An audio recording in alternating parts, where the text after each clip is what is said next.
So what makes our database good? To separate data into different tables. And this is very important and very easy as well. It is very easy using Excel. We can separate the database in different tables. Each table should have a unique value. We will have two main types of our tables. One table which has the main information. Let's say we have the activities. We have one table which has the activity ID, activity name, and we can put start, finish, whatever we want in this table. So this is main table. And we have another table, let's say for bill of quantity. We have the bill of quantity, the rate, the amount, blah, blah, blah, blah. So this is also a main table.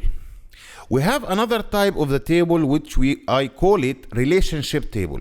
So I want to link the activities to the BOQ.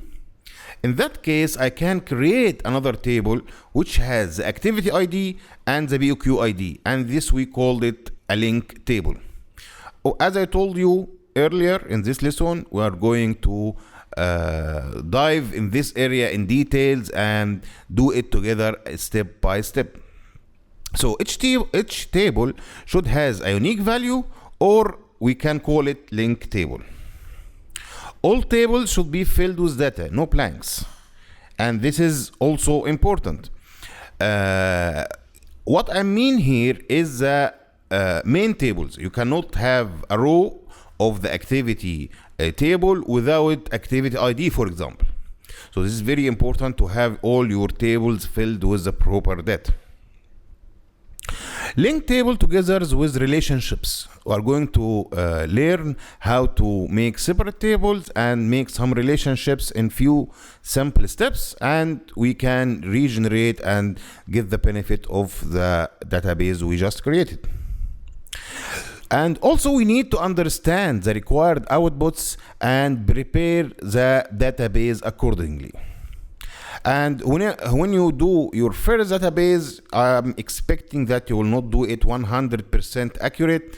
However, the next time, third time, fourth time, you will know exactly how to develop your database. And I don't want you to be scared from the word database. It is very similar to the Excel sheet you are using right now between your hands, your normal work. It is only a matter of organization and make data accessible in easy and organized way. And as we discussed before, that database should have a static number of columns. Data grow in rows only.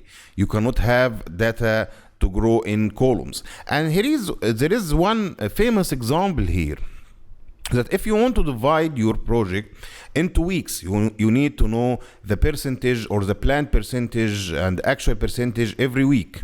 So if you started from the beginning to put the weeks, week 1, 2, 3, 4, 5 as a columns, you will end up with hundreds of columns, especially if your project is long in duration. However, I'm going to tell you how to convert this one into just couple or 3 columns and repeat the data in the rows. So this is very important to have a static number of columns.